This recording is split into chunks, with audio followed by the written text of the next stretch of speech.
So Tears of the Kingdom has been out for a little over a month and a half, and the consensus online seems to be that it kind of makes Breath of the Wild feel like a tech demo. I gotta say I'm not sure I agree with that sentiment, except, in some places, it's complicated, but I want to try to explain it in this video. But before we start with anything, let me just add a disclaimer here saying that these are my initial thoughts on the game. I haven't 100%ed the game. I've only gone through about 100 shrines, got around like 40% of the depths lit up. But yeah, that's usually how I do my first playthrough of these games. So it wasn't that different when I played Breath of the Wild for the first time. I'll definitely revisit the game at some point and go for all the shrines and all the side quests because yeah, it's a pretty amazing game and almost surely will cement itself as one of my favorites. But this is the honeymoon period. We gotta let things sit for a while, and everything here is subject to change. So I want to start by talking about the thing that I was most excited for in this new game, which were the dungeons. The Wind Temple was the first dungeon I got to, and it was kind of disappointing. The puzzles were just incredibly simple, and it kind of made me feel like this was just a bigger Divine Beast. It wasn't a great first impression, but it did have my favorite pre-temple section. Every temple in this game has like a few challenges beforehand. This one is kind of like a platforming section, and I thought that was pretty cool. Just how high up you get, it definitely built up the temple quite well. It's kind of unfortunate that it's probably my least favorite temple, either that or the water temple, which we'll get to. But anyways, the temple itself is, like I said, pretty simple, but the boss battle was a pretty cool fight. It was also pretty simple, but it was a bit of a spectacle. Coming off of Breath of the Wild with its generic, boring boss battles to a giant monster in the sky, even if it's incredibly simple fight, it's still pretty cool. Next up, I went to the Fire Temple. That was probably my favorite, just because of how puzzling the minecart tracks felt. Navigating the dungeon itself was a lot more intricate than any of the other dungeons in the game. And that's what I kind of expect from a dungeon, really. I heard a lot of people got frustrated with this one and ended up cheesing the temple by using sand and rockets and other techniques. But I think that's a bit of a shame because trying to puzzle out how the tracks operate and which tracks need to be in which position to get to certain elevations, that's kind of like traditional Zelda dungeon right there. I even talked on Twitter with the gaming professor from Games is Lit. If you're here on my channel, I assume you probably know who he is. And he was one of the people who said he wasn't enjoying this temple at all. And the conclusion I think I arrived at while talking to him on Twitter about this was that he wasn't using the map. So he felt like he was just blindly stumbling around the dungeon without knowing where to go, and he wasn't finding the gong things that you need to shoot Yunobo at, and it got frustrating for him because of just how cumbersome it was to move around. If you don't have a destination, that's a bit of a problem. And that's where I think my experience was different, because I looked at the map, I knew where all the gongs were, and it was like, okay, knowing where I need to get to, which combination of switches do I need to press so that the tracks will take me there? I wasn't exploring the dungeon, I was puzzling the dungeon out. And I think that's why I ended up enjoying it quite a bit, whereas he didn't, and that got me curious if that's the reason other people didn't like this dungeon as well. So, put it down in the comments if you agree or if you have a different experience. That is something that's pretty interesting about this one. Moving on to the boss battle, the Marble Goma was a pretty enjoyable fight. It felt very much like traditional Zelda boss battles with, using the item you got in the dungeon against the boss.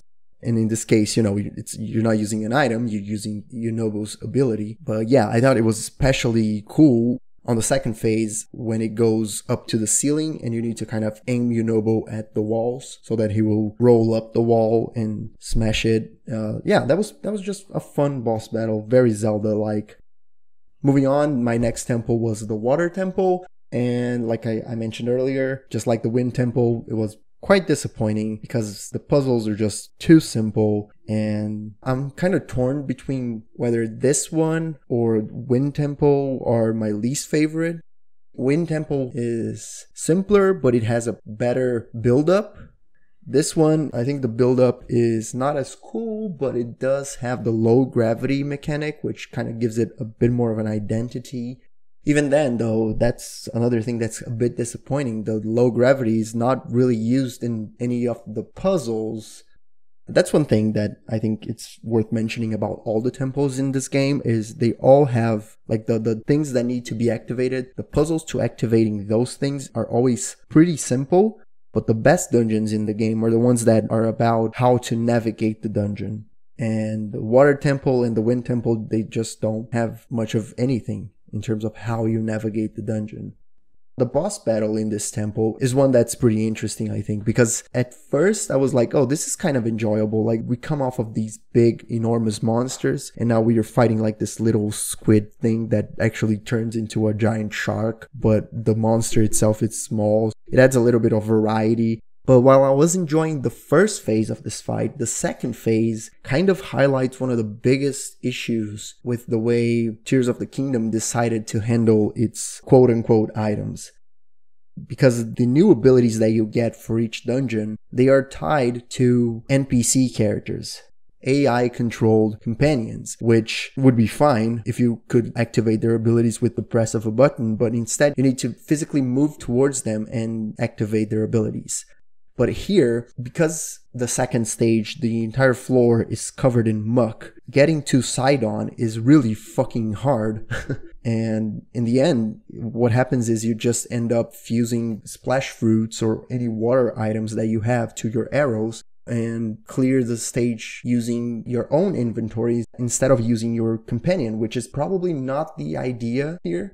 I'll talk about it a bit more later, but the game has a theme of cooperation, so I think that the boss battles with these AI companions, they really want to hammer this point home about how collaboration is like a big advantage that you have over the monsters, and that just doesn't come across in this fight because it's such a cumbersome thing to try to use your partner. It is a problem that's kind of persistent throughout the entire game, right? Having to go to your partner and activate the ability gets really cumbersome when you have all 5 partners activated. It doesn't help that they all use the same spirit shader thing, so it's kind of hard to tell from a distance which one is which. It really diminishes their usefulness. I would rather they were just put in like a wheel, the same way that the arm abilities are put on a wheel that you can just cycle through and trigger them at the press of a button. So yeah, the system unfortunately kind of ruins what would be a pretty decent fight, I think.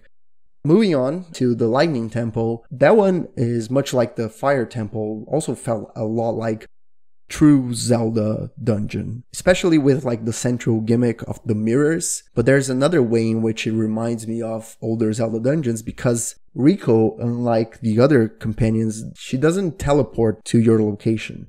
Like as Link, you can cheese the entire dungeon and just use Ascend and get to the terminals that you need. But because Riju is the one that needs to activate the batteries, part of the puzzle of the dungeon is how do you get Riju to be able to come along with you.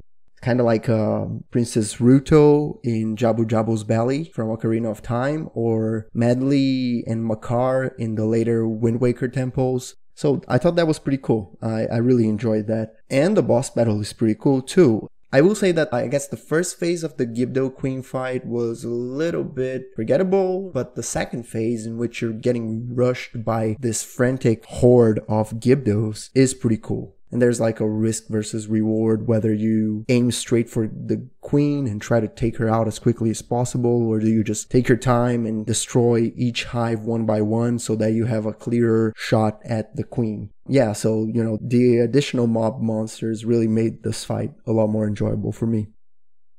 Next up is Hyrule Castle. And this one is especially frustrating to me because it's a retread of the best dungeon in Breath of the Wild. Not only the best dungeon, really, as far as I'm concerned, but the best segment in that game, period. And what they did to that place in this game is just like, they did nothing. They grabbed the same design, they put it in the sky, and instead of being this free form, you make of it what you want, you explore to get the best items and whatnot, which still like, It still retains some of that, but the story content here is just following a dot on your map to find Phantom Zelda as she leads you towards various places of the castle, and then you find her in the throne room and activate a boss battle. Like this following the dot being done in this linear sequence where you go from one point to the other to the other, it just doesn't make sense for this level. This level wasn't built for this, and it's just boring. It's just boring. It was boring as hell. And it was really disappointing. I was expecting something a little bit more interesting here, that maybe they would play around with my expectations a little bit more. But yeah, unfortunately, this one ended up being a bit of a dud. That being said, the Phantom Ganon fight was pretty amazing. I think it probably was my favorite fight in the game.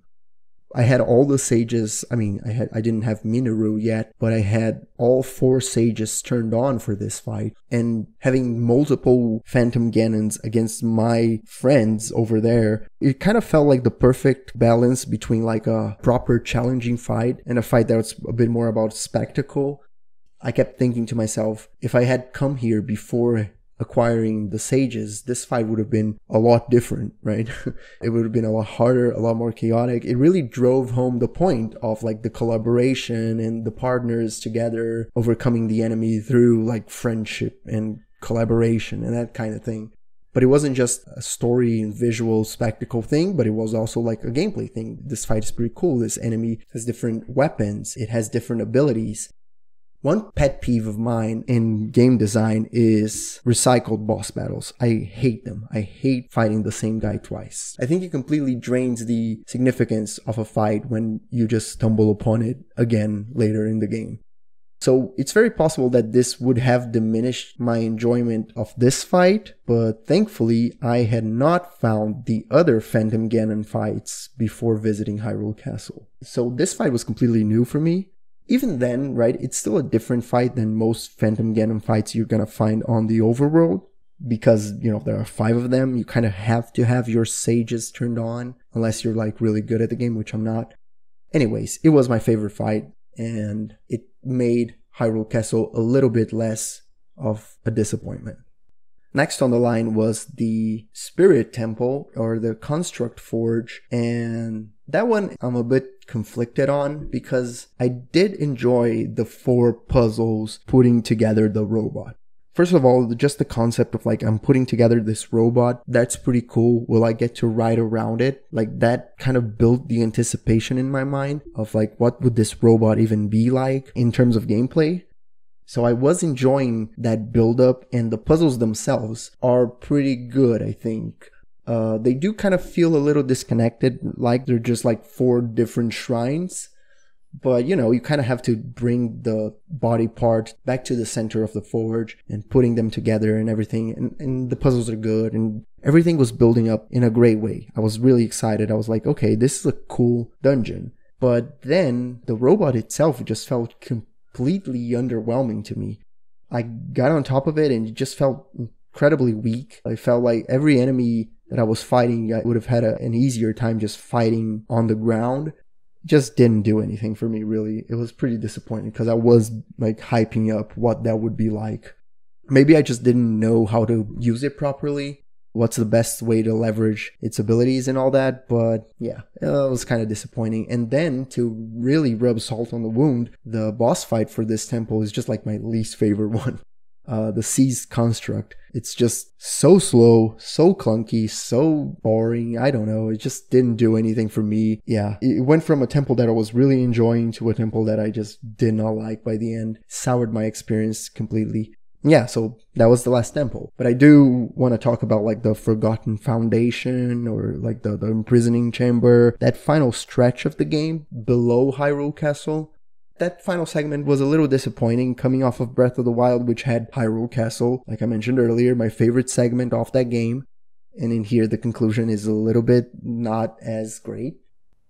But, you know, it did have a little bit of gravitas, just how deep you're going, to the point where the power of the sages can't reach you and all of that.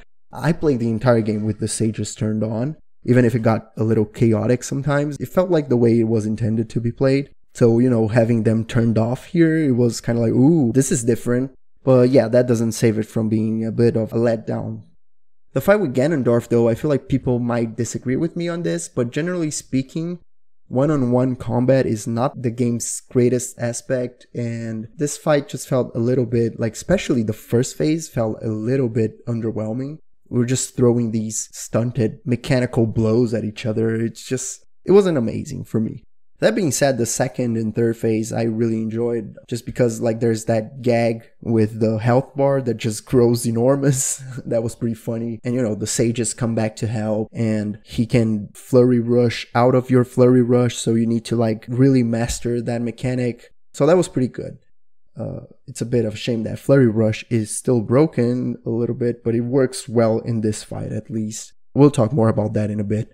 You know, it was an alright fight as far as I'm concerned, but its final phase with the demon dragon, that one was amazing. I really, really love this. I think even the most cynical gameplay first critic is gonna have a hard time arguing that this thing is not an epic showdown, even though it's just as easy as Dark Beast Ganon from Breath of the Wild. Like, if you're gonna have a spectacle fight as your final fight, you know, you better make sure that it is a fucking spectacle. And this one is definitely a spectacle. Especially with Zelda's help with the light dragon, and she swoops down and grabs you, and that whole thing was pretty cool. Pretty cool. It's hard to argue against it. It was, I think, just under Phantom Ganon as my favorite fight in the game. So it was a really good way to close things off. To wrap this up, I think it's fair to say that the bosses are 100% improvement over Breath of the Wild. It's the dungeons that are a bit of a step in the right direction. I'd even go so far as to say that, you know, the Lightning Temple and the Fire Temple could rank above some more traditional Zelda dungeons for me, personally. But there's still work to be done on that front. It kind of makes me wonder if it's even possible for them to embrace a more linear approach to the dungeon design of these places, or if it's just too much of a conflict with the main mechanics of the game that strive to offer these unlimited freedom. The Lightning Temple's solution of having to find a path for Riju seems like the right way to go, but it remains to be seen. That being said, if anyone can figure it out, I think it's probably the designers at Nintendo. So that was what I was expecting the most out of the game, right? But most of the time spent with this game is not going to be spent on the dungeons or the bosses. It's going to be spent on the overworld. So while the dungeons and boss designs are unarguably better than its predecessor, my thoughts on the exploration are a little bit more mixed. A big concern for a lot of people before the game came out was how Nintendo would keep exploration fresh with the same Hyrule from the previous game. And the truth is that in that regard, they kind of didn't. Sure, we have caves and slight changes to the map, but the macro knowledge from Breath of the Wild carries over to Tears of the Kingdom almost unchanged. Before even starting the game, you already know all the weather conditions you will face and all the places where you will face them. I think most egregiously, you already know how to face them too, because most of the equipment makes a comeback and cooking is also largely unchanged. So that's a bit of a problem, and Nintendo's approach to solving this problem of repeated content was to give players more traversal options, so that we could just blaze past all the familiar scenery. I can only speak for myself, but I just felt a lot more grounded in the world of Breath of the Wild. It was a lot more intimate, a lot more introverted, I guess. For the most part, you were either walking or horseback riding, maybe gliding, but that was about it. But in this game, you can just kind of, build a car. And that kind of negates a little bit of the survival elements of that game. Trekking through the landscape felt a lot more dangerous. And that makes sense for that game. And it didn't need to be the same thing for this. But yeah, the end result is that I was either just riding with a vehicle, or I was quick traveling a lot more than I did in Breath of the Wild, or I was shooting myself up the tower using the gliding suit to just get a lot more distance than I would with my paraglider. The familiar scenery just blazed by for me. I didn't really feel like exploring places that I kind of already knew what they were like. I kind of expect some of this feeling to be mitigated on my next playthrough, knowing a bit more of what to expect. But some of it, I think, is an intrinsic problem with the way the game was conceived, as using the same map. There was no way Hyrule would ever be as enticing the second time around, at least not without a massive overhaul of biomes and things like that. The new additions to the map, though, seem to understand how this new mobility affects gameplay a bit more in opposite ways, kind of. The depths are where the Zonai devices and Ultra Hand felt the most at home, in my opinion. That place kind of has a push and pull dynamic with the mechanics versus the environment, where vehicles aren't just methods of blazing past old scenery like on the surface, but really useful for venturing into the unknown. However, that unknown is created by a combination of darkness and really steep terrain that kind of presents a challenge for a lot of vehicles you could create. Of course, once you figure out that one steering device and two Zonai fans kind of creates the best thing ever that lets you traverse anything, the magic fades away a little bit. But regardless, I think that the depths kind of feel like they were designed for the mechanics of this game, which they were, right? While the surface was designed for the mechanics of Breath of the Wild, and those mechanics are still here mostly, but they're a bit old and they're not the focus of the game. While the underground is really more exciting, but it's also just one biome, which is kind of disappointing. When you first get to the depths, you're like, oh my god, what could be lurking in this darkness? And unfortunately, as you explore more and more, you kind of come to realize that, well, not that much. I mean, it has some of the best gear, and that's exciting in its own way, but, an optional dungeon wouldn't hurt. We've been asking for this since Breath of the Wild. It's a little crazy that they didn't do it for this one, but okay. Whatever. Well, despite my complaints, I think most people will agree that the depths are the best addition to the exploration on this game. Which is kind of funny because I think most of us expected that the Sky Islands would play a bigger role in that regard. But other than the starting area and the areas leading up to dungeons, they turned out to be just small pockets of land, kind of separated from the rest of the world and from each other.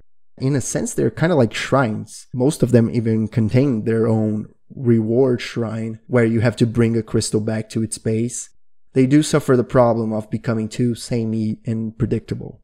And speaking of shrines, they are back from Breath of the Wild, and I think for the most part they are better than the ones in that game. No more tests of strength is greatly appreciated, although we do have a lot of tutorial shrines which are pretty boring, but we also have the shrines that strip you of your equipment, which are mostly pretty great. I mentioned earlier, I've only beaten 100 shrines for this playthrough, which is proportionally about the same as the 80 shrines I beat on my first playthrough of Breath of the Wild, if I recall correctly. Again, they're probably better in Tears of the Kingdom, but I also have to say I'm a little burned out on the concept. I think I like the approach of the Sky Islands a lot more, where they usually contain a puzzle and reward you with the same shit a shrine does, but they are more cohesive with the rest of the world and operate under the same rules, right? There are no slippery walls on these islands. As they stand, they kind of present very simplistic puzzles, not enough to fill 152 challenges at all, but I hope they move more in that direction for the next game and take the concept a bit further, so it doesn't become too repetitive. Maybe revisiting the seafaring concept from Wind Waker could be an interesting direction. Who knows? The tutorial area this time around is the Great Sky Island, and I think it's a pretty good one, but maybe not as good as the Great Plateau. It's a bit more linear in its approach, and some of it feels a little like retreading ground covered in Breath of the Wild, particularly like the cold weather condition one of the shrines has. That being said, the moment I used a Zonai plane to glide down using the weight of my body as a steering device was like the first gameplay moment in this game that made me realize that I would fall in love with it. It wasn't like anything I've ever done, I think, in any other game. I don't know, the feeling that it gave me, that moment was so simple, but it marked my experience quite a bit. It was a highlight for me. And I think on one hand, having a more linear tutorial segment like this one, it's kind of indicative of the kind of game Tears of the Kingdom is. Because, you can still rush to the final boss if you want, like you could in Breath of the Wild.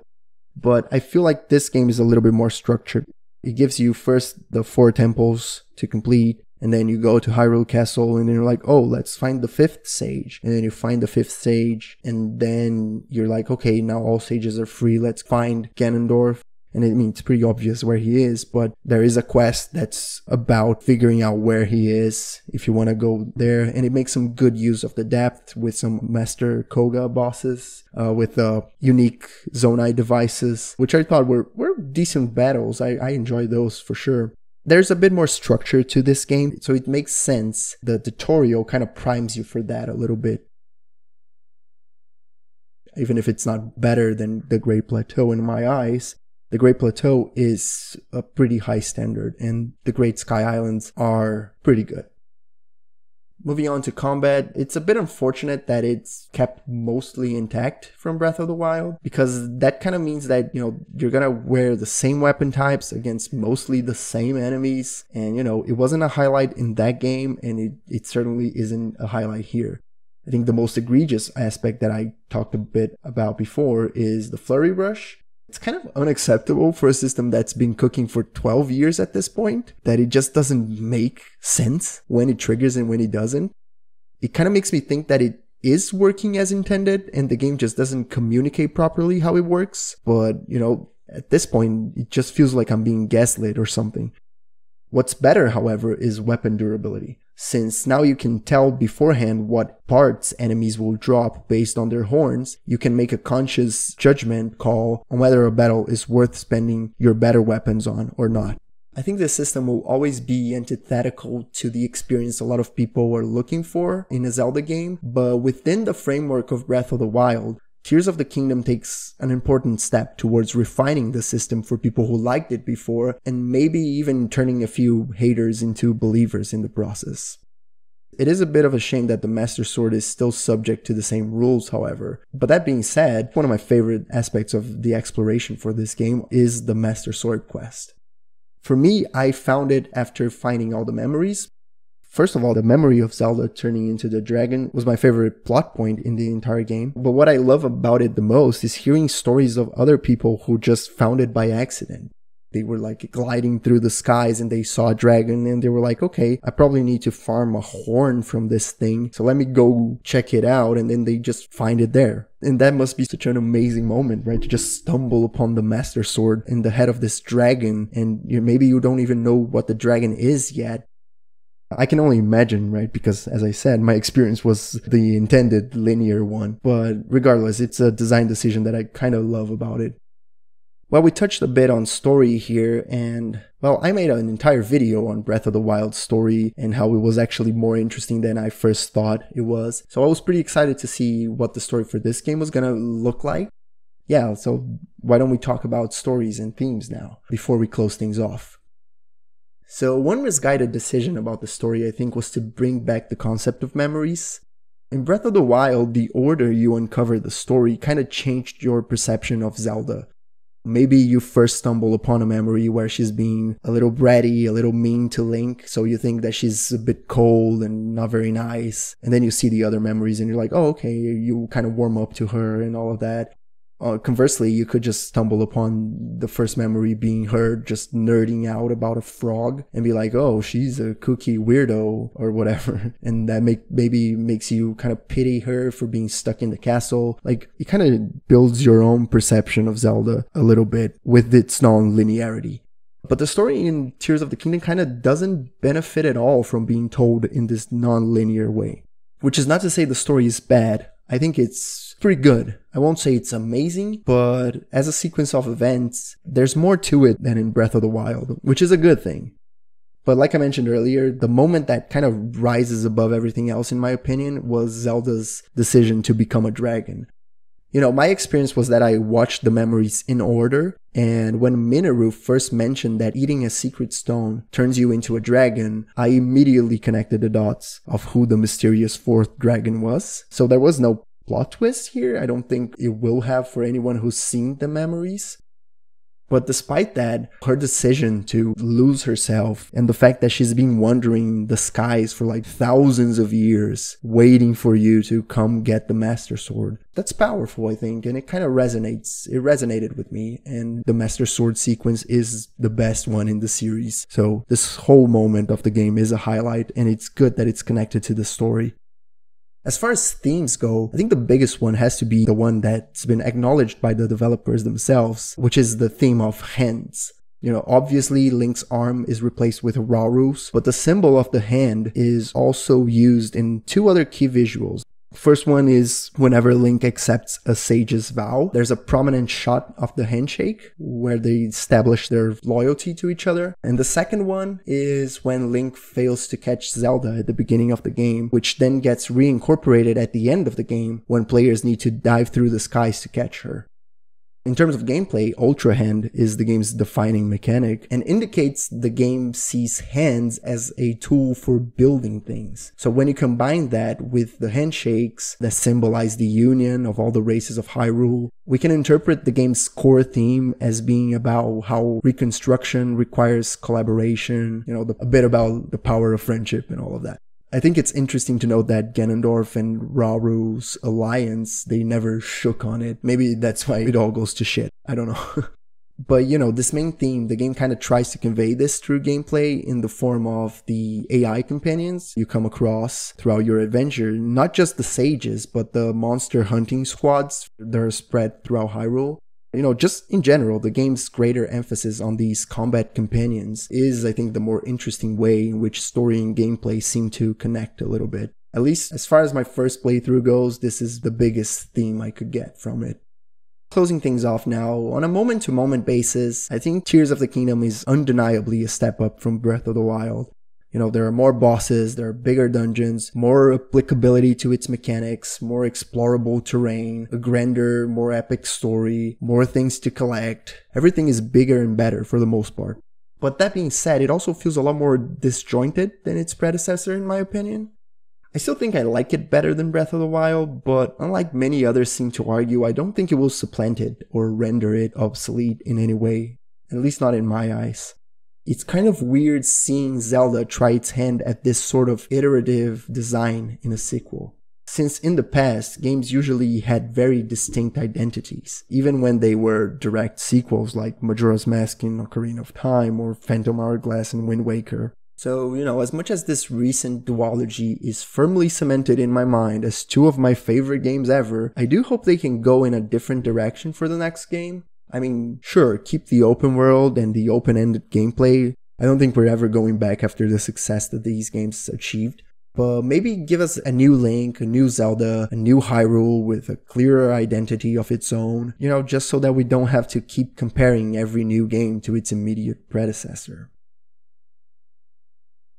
Hey guys, hope you enjoyed this video. I know this has been something new for the channel, but I want to try to get more content out for you guys more often. Just started playing Final Fantasy 16. Maybe when I'm finished with that, I'll make a similar video. Let me know if you're interested in something like that.